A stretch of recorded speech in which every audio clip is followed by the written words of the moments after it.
Hello and welcome back to Supposedly Fun. My name is Greg. I am here today to do my book haul revisit for the month of June. If you are unfamiliar with what this is where I look back at past book hauls from this month to see how many of the books that I purchased I have read, how many I still want to get to, and maybe if there are any that I need to unhaul. I'm going to cover 3 years in this, so just so you are aware, I will not be talking about the plots of these books very much. I will put links to the original book hauls in the description box down below. You may check those out if you want more information about the books. Another quick note before we get started.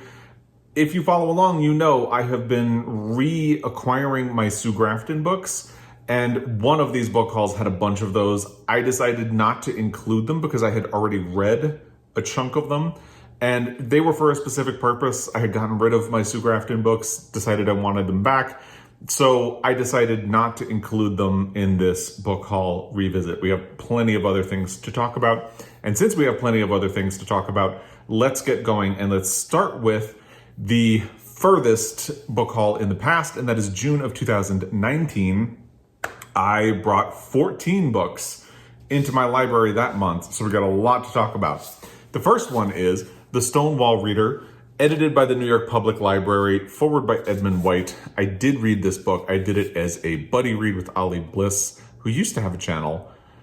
I don't believe he does anymore. He didn't the last time I checked, and it's been a while because he had stopped having a channel. But we read this together. It's a beautiful book. Not a lot of paperbacks have dust jackets, but this one does. Really enjoyed this. I would recommend it, especially since it is Pride Month and the reflections on the pre-Stonewall era and the era during Stonewall were really good. I did think the third section after Stonewall was a little bit weaker, but I really enjoyed this book and I did read it. So it is a success story from this very large book haul from June of 2019. The next one is Damian Barr's You Will Be Safe Here, a novel. I really wanted to get to this book in 2019, didn't get to it. Wanted to get to it again in 2020 and 2021, and I still have not managed to read this book, and I need to.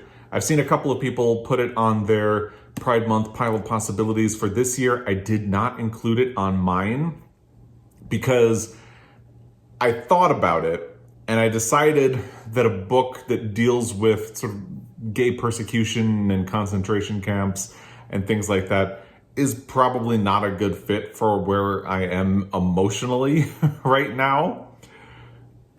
You know, I want to read it still. I just figured it was not something for now. So I am totally good keeping this on my shelf and getting to it at some point. By the way, my buddy Guinness is hanging out right there. You can see him just hanging out in the chair.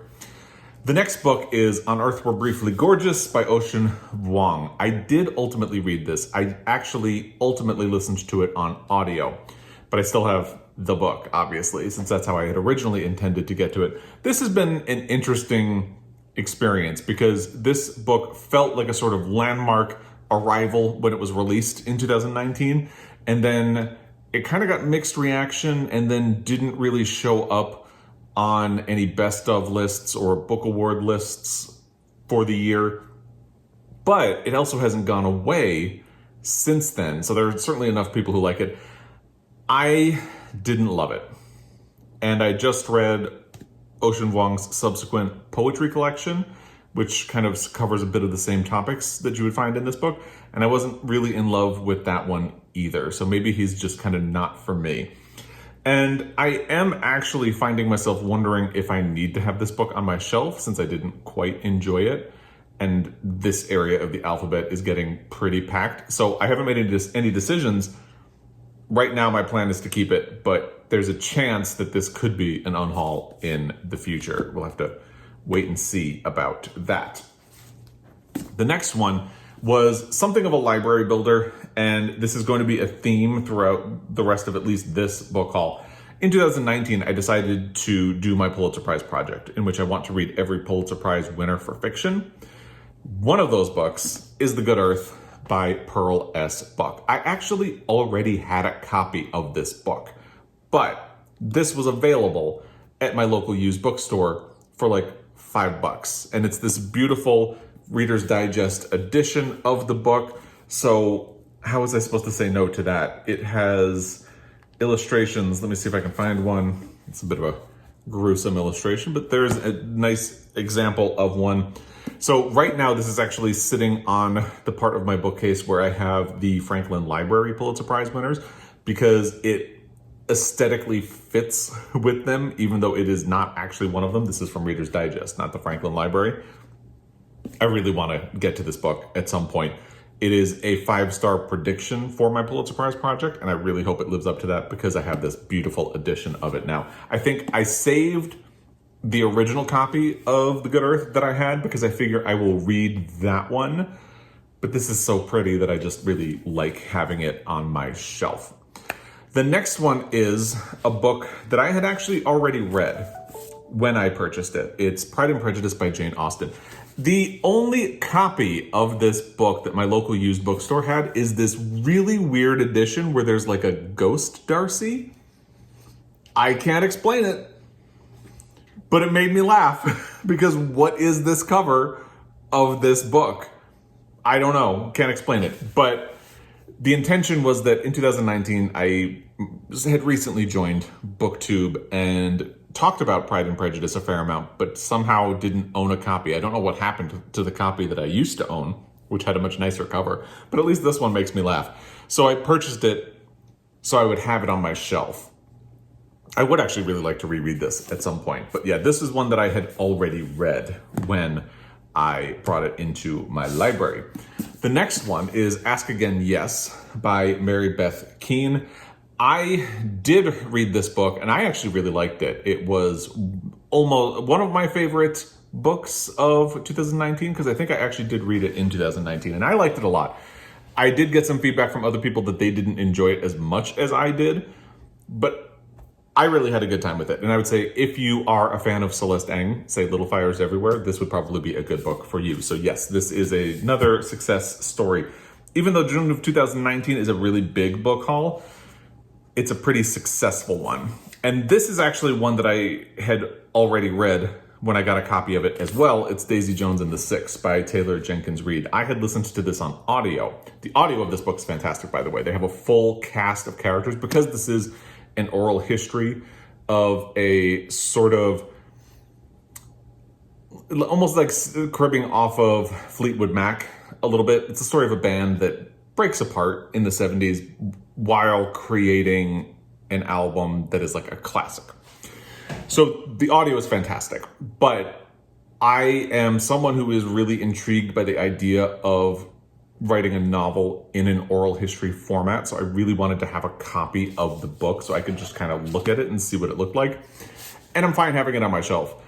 And I had really liked the book. So here it is on my shelf. I don't have any problem letting it hang around. Now, flashback to 2019. Everybody was talking about Circe by Madeline Miller. Everybody, it felt like. So I really wanted to read it. There was so much love going on for it. So what happened? Because I have not read this. Well, I believe in 2019, I listened to the audio of The Song of Achilles, Madeline Miller's other book. I didn't like it. So that really backburnered Circe for me.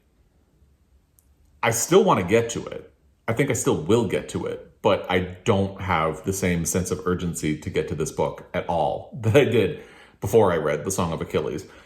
And I know that feels like heresy. A lot of people love both Circe and The Song of Achilles. I was not a fan. I didn't really like that book. So I'll still give it a try someday. It can stick around. I'm not going to get rid of it, but not in any rush to do it. We still have a couple more. Wow. Dark Places by Gillian Flynn, author of Gone Girl. This was actually on sale, so I got it for like $1, which is why I got it. At the time, it was just, I don't think the limited series had even been released when I got it.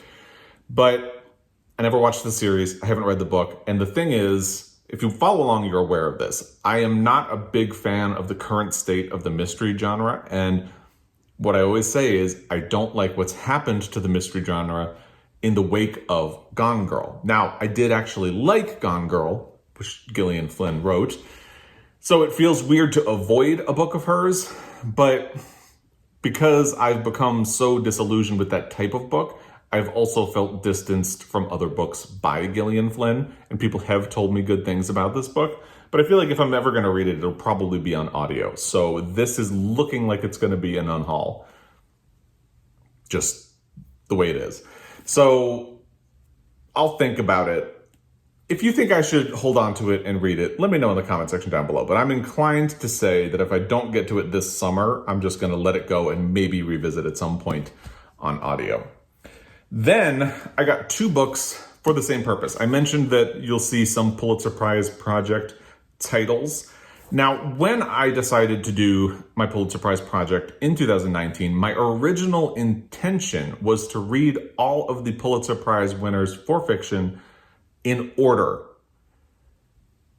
That seemed like a really great idea at the time. I still think it would have been a very fascinating project because when you go in order, you start to see more patterns and you get a better sense of the place and time in which that book was selected. I think it would have been a great idea.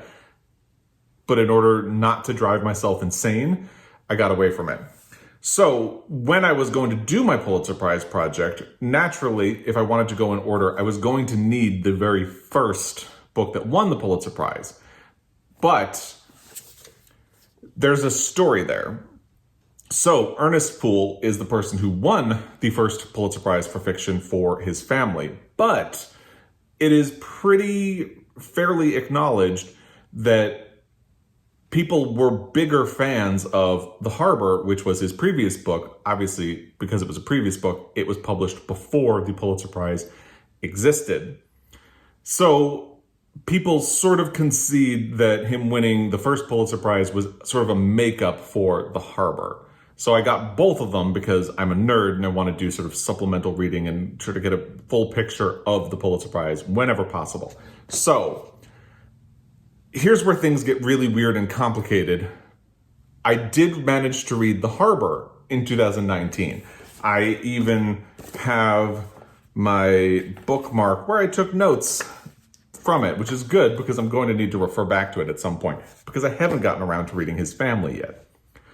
How is that? I don't know. I can't explain myself sometimes, but I think what happened is I didn't get to his family in 2019. And then as we moved into 2020, I agreed to do a buddy read of Lonesome Dove for March of the Mammoths. And that ended up becoming the first book that I read for my Pulitzer Prize project. And then I didn't manage to read another one in 2020. I only managed to read one, Gone with the Wind, in 2021. So I'm a little behind on my project. I do want to get to his family this year. So I have plans for what my next Pulitzer Prize project book is going to be. And then I have 2 books that I'm choosing between, and one of them is his family for the one that will come after that. And I've already done the legwork for his family, so it has a leg up on the competition in that regard. So we'll see if that actually happens. Another Pulitzer Prize project book is The Magnificent Ambersons. And actually, pretend you didn't hear this. This is the other book I'm considering for it because after reading Gone with the Wind and Beloved, one of the things that really interested me is how the Pulitzer Prize, especially in its early years, was really concerned with how society was changing. Gone with the Wind very heavily deals with that. And both of these books, and this was, I think, the second or third winner of the Pulitzer Prize. I don't remember which. So I'm kind of choosing between them for which will be next. The barrier for entry on this one is that it's the second book in a trilogy, I want to say. So the way I think about my Pulitzer Prize project is if a book is part of a series or has a sequel or is a sequel, here's my thought. I will read the books, or I'll try to read the books that were published when this book was released, and not the ones that came after. So what that means is there's a book I would need to read before I would need to read this one. And because the third book in the trilogy obviously came later, I don't have to read that as part of my Pulitzer Prize project. But so, yeah, it's just a little bit of an annoying thing. I've already done the work for his family. Haven't done it for The Magnificent Ambersons, but I do really want to read it. So I'll make my decision on what I'm going to do in regard to that at a later date. Two more. Miriam Toews' A Complicated Kindness. This was on sale at my library. You can kind of tell it is a library edition because it has that plastic all over it. I have not gotten around to reading it, and because I didn't like her last book, Fight Night, I am thinking more slowly about approaching it, but I loved her book, All My Puny Sorrows, and I was a big fan of women talking as well. So I am looking forward to getting to it at some point. And then the final one for June of 2019 is A Gentleman in Moscow by Amor Towles. I have thought about picking this book up many times since 2019 and haven't, largely because it's a bit of a chunky book. Seems like it would be a bit of a commitment because of that. So that's all. I've heard a lot of really great things about it. I have not read a book by Amor Towles. I have The Lincoln Highway, but I've also heard really good things about Rules of Civility, which is the one that's mentioned right here. So at some point, I need to read one of his books, and I'll get around to it. I just haven't yet. So of the 14 books that I brought into my library in June of 2019, I have read 6. 2 of those were books that I had previously read, but it still counts. I'm still going to count it. And so far, there are no unhauls, but I am thinking of getting rid of His Dark Places and Unearthed Were Briefly Gorgeous. One of those I have already read. So that is June of 2019. Let me awkwardly try to move that pile away because it's a big pile. June of 2020 is much smaller. I got my instinct for, or my lust for books a little bit under control in June of 2020. There are only 6 books in that book haul. The first one is The Lauras by Sara Taylor, which I have not gotten around to reading, but is on my pile of possibilities for Pride Month this month. I don't think I'm going to get to it this month, but I am interested in getting to it at some point, at least in part because one of the main characters doesn't like defining their gender. So they're sort of non-binary, I guess. I don't know if non-binary is the word that they would use, but I want more books that have that sort of perspective in it. So I do still plan to get to this at some point, even if not this month. And then we have The Fire Next Time by James Baldwin. I wanted to read more books by him. Have not gotten to this one yet, but it's only small. So I should be able to get to it fairly easily at some point, not to jinx myself. And I also got Go Tell It on the Mountain by James Baldwin, which I have read. It was something that sort of carried over from last year. I read it in that little bridge between 2021 and 2022. So it was one of the first books that I finished this year, but I had started it in December and I liked it. James Baldwin, fantastic. You really can't go wrong with him at all. And then we have Forced Out, A Detective's Story of Prejudice and Resilience by Kevin Maxwell. I did read this one. I can't remember if I did it in 2020 or 2021. I want to say I did it in 2020 because in June of 2020, my Pride Month pile of possibilities changed to focus on Black queer stories, and this was one of them. So I'm almost positive that's when I read this book. I actually listened to it on audio. Really good. Made me angry in a lot of ways because of the way he was treated as a police officer. And it was sort of essential. It actually perfectly fit the brief of that Pride Month pile of possibilities where I was trying. It's exactly the type of story that I was looking for in that Pride Month when I was doing my reading. And I would absolutely recommend it to you. And then we have The Vanishing Half by Britt Bennett. I did read this book and I really enjoyed it, and I would certainly recommend it to you. It has a lot of different perspectives on colorism and gender and things like that, and identity, and how you can sort of define your own identity over time. And I thought it was fascinating, so I would recommend it to you. And then the last one is a fail. It's A Burning by Megha Majumdar. I was really excited about this book when it was released, and then I started hearing sort of mixed things about it after. And then new shiny things have come out since, so I don't know if or when I will ever get to it. I would still like to, so I don't think I'm on the cusp of unhauling it right now. But I still want to get to it. So I'm going to hold on to it. It'll be fine. And I just don't have any sense of urgency to get to it. So if it sits a little bit, maybe it'll get into that danger zone where I might think about unhauling it. But right now I'm totally fine just holding on to it and seeing when I get to it. So of these 6 books that I brought into my library in June of 2020, I have read 3. That's a 50% rating. I'm not going to complain about that. That's really good. And I don't have any plans to unhaul any of them at the moment. Like I said, the closest would be a burning, but I'm not actually close to unhauling that at all. So let me lean for a moment and pull my June of 2021 book haul up to the front so I can get around this massive June 2019 without awkwardly reaching every single time. All right, in June of 2021, I got 7 books. So I still had that lust for books more under control. I'm trying to be much more intentional with the books that I bring into my library.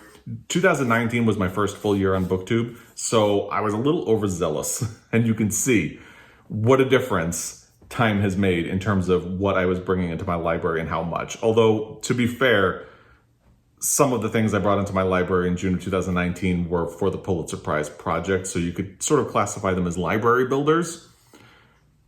If you want, maybe I'll give myself a bit of a pass on that one. So let's do June of 2021. The first book is Honeybee by Craig Silvey. Craig Silvey is mostly known for writing Jasper Jones, which came up when I did a video where I tried to figure out what are the most popular Australian novels.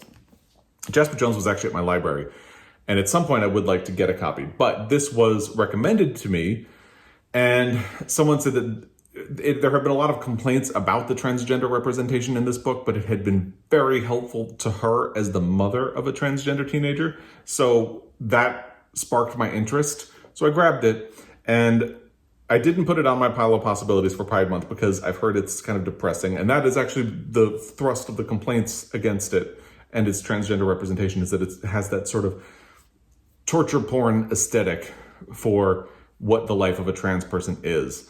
And I haven't read it, so I can't say. I do still want to read it, but not now. Definitely not now. Another book, and this one is an LGBTQ classic, is Stone Butch Blues by Leslie Feinberg. I have not gotten around to reading it. This is actually an interesting book because you can read it for free online, or you can purchase a copy at cost from somebody who basically just prints it. And if you go to the original book haul, I believe it has the links to where you can do that, because Leslie Feinberg wanted people to have access to this book. It was a stipulation in their will.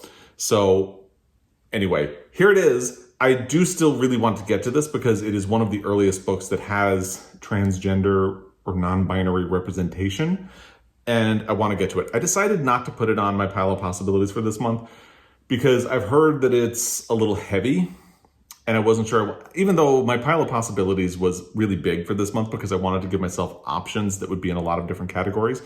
I decided I needed to limit it a little bit, so I actually did take this one off, sort of at the last minute. But I do still want to get to it. It's not going to be going anywhere, and I will get to it at some point. If you follow along, you know that one of my favorite reads from last year was The Rain Heron by Robbie Arnott, so it's probably not surprising that I tracked down a copy of Flames, Robbie Arnott's previous novel. At the time, this was not available in the United States, but Powell's had a used copy that I ordered, and here it is. Now it is actually available in the United States, but I haven't read it yet. Joel did read it, and he also loved The Rain Heron, and he didn't like this anywhere near as much as he did The Rain Heron. And that made me a little, not in a rush to get to this book. I'm still interested in it. It sounds like a very fascinating book, but I don't have that same sense of urgency to get to it that I did when I finished The Rain Heron. Robbie Arnott actually has a new book coming out later this year. Not in the US, but I think in Australia and the UK. Hopefully in the US soon after that. But I think I'd probably hold off and see what the deal is with that book before I would make room or time for Flames.